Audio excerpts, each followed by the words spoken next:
نحمده ونصلی علی رسولہ الکریم اما بعد۔ میرے بھائیوں، بزرگوں اور دوستوں، جس عمل کے لیے اس وقت ہم لوگ بیٹھے ہیں،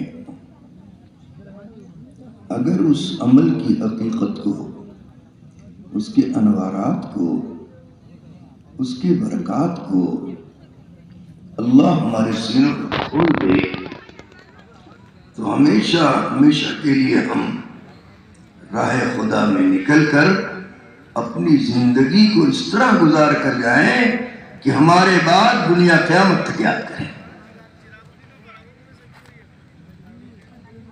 وہ عمل جس سے ہماری زندگی بدلتی ہے، جس سے کام کی اہمیت آتی ہے، جس سے کام کرنے کا طریقہ وجود میں آتا ہے، جس سے ہمارے اندر امت کا درد اور غم اور فکر پیدا ہوتا ہے اور ہمیشہ کے لیے اس کام پر استقامت کی دولت حاصل ہوتی ہے، وہ عمل کارگزاری کا عمل،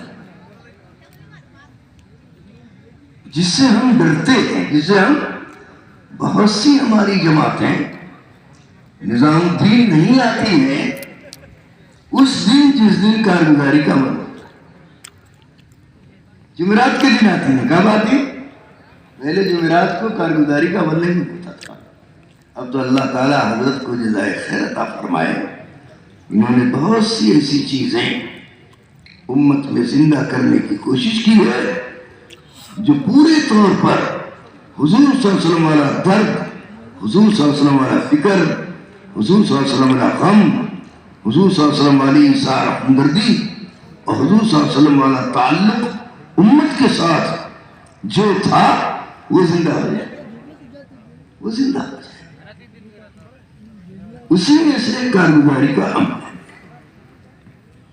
جو صحابہ کی زندگی یاد دلائے گا۔ کس کی زندگی؟ صحابہ کی زندگی یاد دلائے گا۔ اور دوسرے یاد رکھنا، جس طرح دعوت دینے سے ایمان بڑھتا ہے، تشکیل کرنے سے ایمان بڑھتا ہے، راہ خدا میں پھرنے سے ایمان بنتا ہے، ماحول میں رہنے سے ایمان بنتا ہے اور محفوظ رہتا ہے، ایسی ہی کارگزاری سے ایمان بڑھتا ہے۔ کیا بڑھتا ہے؟ ایمان بڑھتا ہے۔ صحابہ راہ خدا میں نکلے اور جو اللہ کی مددیں آج ہم حدیثوں میں پڑھتے ہیں، بتاؤ اس سے ایمان بڑھتا ہے کہ نہیں بڑھتا؟ کارگزاری سے ایمان بڑھتا ہے۔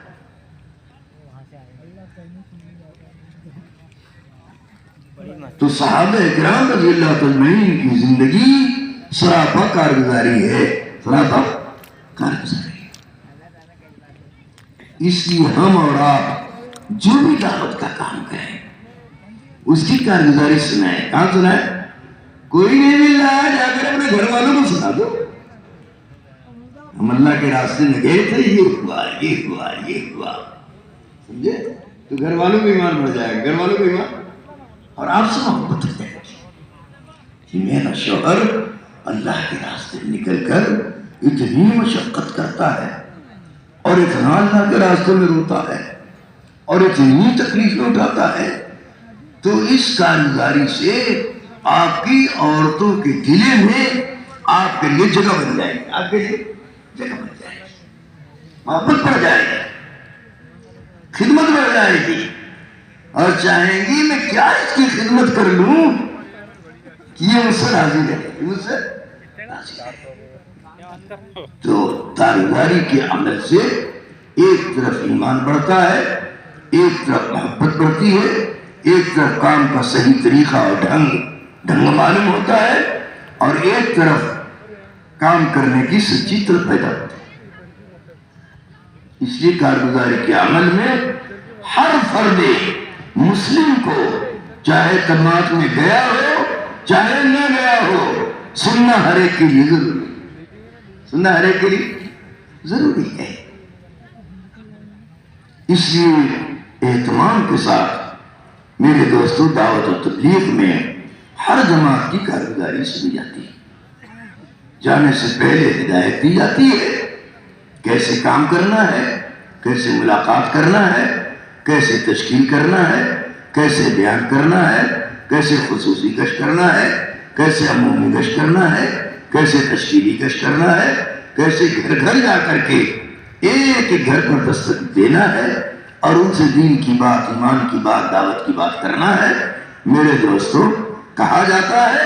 اور اسی کی روشنی میں پھر کارگزاری سنی جاتی ہے، جیسا کہا تھا ویسا کیا کہ نہیں، اور جتنا کہا گیا تھا اتنا کیا کہ نہیں، اور اس کا کیا نتیجہ نکلا، اس کا کیا نتیجہ نکلا۔ یہ باقاعدہ ہدایت دی جاتی ہے، اور پھر ہدایت کی روشنی میں ہر جماعت کی اجتماعی کارگزاری اور ہر ساتھی کی انفرادی کارگزاری لی جاتی ہے۔ اجتماعی کارگزاری ضروری ہے، اس سے زیادہ اہم انفرادی کارگزاری ضروری ہے۔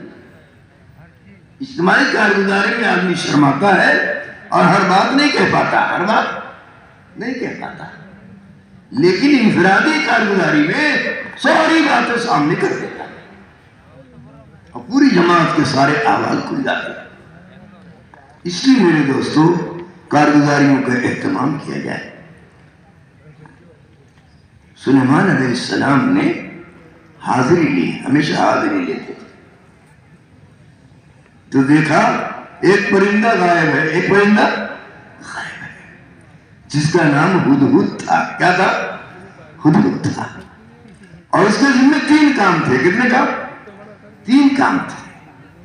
پہلا کام تو یہ تھا سلیمان علیہ السلام کے لیے میدان دعوت تلاش کرنا، میدان دعوت تلاش کرنا۔ دوسرا کام تھا سلیمان علیہ السلام کی سرزمین پر جہاں ان کی حکومت ہے، کہاں میٹھا پانی ہے، کہاں میٹھا پانی، اور تیسرے سلیمان علیہ السلام کے خط کو پہنچانا۔ خط کو، اس وقت ڈاک کا نظام نہیں تھا، ٹیلی فون کا نظام نہیں تھا، اللہ تعالیٰ اس پرندے کے ذریعے سے ان کا خط ہر جگہ پہنچا۔ یہ 3 کام ہدہد کی ذمہ تھے، لیکن اس دن حاضری سے غائب ہو گیا۔ یاد رکھنا، اجتماعی عمل سارے کاموں سے اعلیٰ اور افضل اور اونچا ہے، یاد رکھنا، انفرادی کاموں سے بہت بہتر ہے۔ اجتماعی کام کے لیے انفرادی عمل کو قربان کیا جائے گا، انفرادی عمل کو بعد میں کریں گے، اجتماعی وقت میں نہیں کریں گے۔ یہ ہدہد کی حاضری اس بات کا سبق دیتی ہے، اس بات کا سبق دیتی ہے۔ اجتماعی حاضری میں موجود نہیں ہے، اجتماعی حاضری میں غائب ہے، کام سے گیا ہے۔ سلیمان علیہ السلام اس کے نہ حاضر ہونے پر اتنا غصہ ہوئے اور قسم کھا لیا کہ اگر صحیح خبر لے کے نہیں آیا تو میں اس کو ذبح کر دوں۔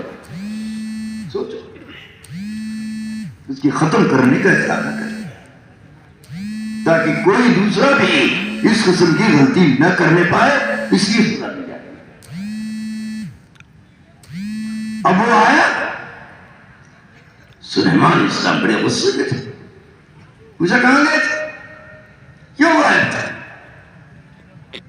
اس نے کارگزاری بڑی اچھی سنائی، کہا سلیمان علیہ السلام میں آپ کے لیے جو آپ نے ہمیں کام دیا ہے میدان دعوت تلاش کرنے گئے، میدان یاد رکھنا، کہاں دینداری ہے، کہاں دینداری نہیں ہے، کہاں جہالت ہے، کہاں بدعت ہے، کہاں پردہ نہیں ہے، کہاں مسلمانوں میں اختلاف ہے، اور کہاں بے دینی زیادہ پھیل رہی ہے، اس کی خیر خبر لینا بھی اجر کا بہت بڑا درجہ ہے، اجر کا بہت بڑا درجہ ہے۔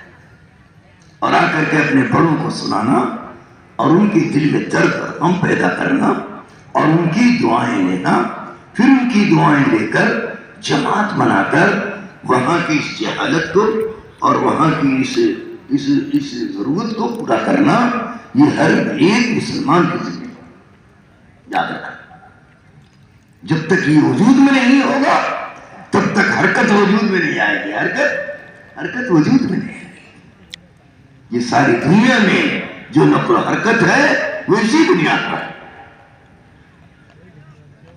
تاکہ دین وجود میں آ جائے، ہر فرد میں آ جائے، ہر جگہ آ جائے، مردوں میں آ جائے، عورتوں میں آ جائے، مزدوروں میں آ جائے، نوکروں میں آ جائے، بھائیوں میں آ جائے، خاندانوں میں آ جائے، پڑوسیوں میں آ جائے، یہاں تک کہ پورے عالم کے ہر انسان تک اللہ کی بات پہنچ جائے، یہ ہر مسلمان کی ذمہ داری۔ کوئی اسے مستثنی نہیں ہے، یاد رکھنا۔ فکر ہر ایک کے ذمہ ہے، فکر کرنا ہمارا کام ہے، اور لے جانا اللہ کا کام ہے، لے جانا اللہ کا کام ہے۔ جب ہم فکر کریں گے، دعائیں کریں گے، تو اللہ ہمیں اس کام کے لیے قبول کرے، اور جہاں ضرورت ہے وہاں لے جائے گا۔ اس کے لیے میرے دوستو یہ کارگزاری کا عمل ہے، اس کے ذریعے سے فکر بڑھے، اس کے ذریعے سے کام کی اہمیت بڑھے، اور اس کے ذریعے سے اپنی کمی کا احساس ہو۔ کارگزاری میں یہی چیز بتائی جاتی ہے، ایسے نہیں ایسے کر لیتے تو کسی کو ٹوکا نہیں جاتا، کسی کو شرمندہ نہیں کیا جاتا، کسی کو حقیر نہیں سمجھا جاتا، کسی کو ڈانٹا نہیں جاتا، تم کو جیسے بتایا گیا تم اسے کیوں نہیں کیا، یہ نہیں ہے۔ ہمارے یہاں ترغیب ہی ترغیب ہے، کیا ہے؟ ترغیب نہیں ہے۔ ڈانٹنا پھٹکارنا یہ دعوت کا مزاج نہیں ہے۔ دعوت کے مزاج میں نرمی ہے، دعوت کے نظام میں محبت ہے، دعوت کے نظام میں خیر خواہی ہے، دعوت کے نظام میں بھلائی ہے، دعوت کے دین و نظام میں سراسر اخلاق اور محبت ہے۔ یاد رکھنا، ہمارے یہاں سختی نہیں، ہمارے یہاں غصہ نہیں ہے، ہمارے یہاں ٹوک ٹاک نہیں ہے، ہمارے یہاں کسی کا عیب بیان کرنا نہیں ہے، عیب کو چھپانا ہے، عیب کو چھپانا ہے، اور اس کے سامنے بھی نہیں کہنا ہے تاکہ وہ غصہ نہ ہو جائے۔ پیار سے، محبت سے، شفقت سے، اجتماعی عمل میں اس طرح سے کہنا کہ اس کو پتہ بھی نہیں چلے اور اس کا عیب بھی ہو جائے۔ اس کا عیب آپ سسل نام نہیں لیتے تھے، کہتے کہ بھلا قوم کو کیا ہو گیا، بھلا لوگوں کو کیا ہو گیا، یہ ایسا کر رہے ہیں۔ تو جو یہ کر رہے تھے وہ توبہ کر لیتے، کیا کر لیتے؟ توبہ کر لیتے، لوگوں کو پتہ بھی نہیں چلا تھا کس کو۔ تو ہمیں اس طرح سے امت کو سنبھال کر، لے کر، محبت کے ساتھ، شفقت کے ساتھ، ایک دوسرے کی خیر خواہی، ہمدردی کے ساتھ، ایک دوسرے کو نفع پہنچاتے ہوئے، ایک دوسرے کا خیر خبر احوال لیتے ہوئے اس طرح سے کام کرنا ہے کہ آپس میں محبت پیدا ہو۔ آپس میں اگر محبت نکل گئی تو جان نکل گئی اسلام کی۔ ایک مسلمان کی تحقیر آ گئی تو آپ جو ہے ہلاک ہو گئے۔ کبھی تحقیر نہ آئے کسی مسلمان کی، بلکہ اپنی کمی سمجھی جائے۔ کس کی کمی؟ اگر اس کے اندر کوئی تحقیر آ رہی ہے، کمی آ رہی ہے، اس کی وجہ سے آپ کے دل میں اس سے نفرت پیدا ہو رہی ہے، تو وہ اپنی طرف منتقل کر دو۔ نہیں، اس سے زیادہ میرے اندر ہے، اپنی طرف دیکھو، اور اس کو اتنا اپنی طرف متوجہ کرو، اتنا کرو، اتنا کرو، اتنا کہو اپنے آپ کو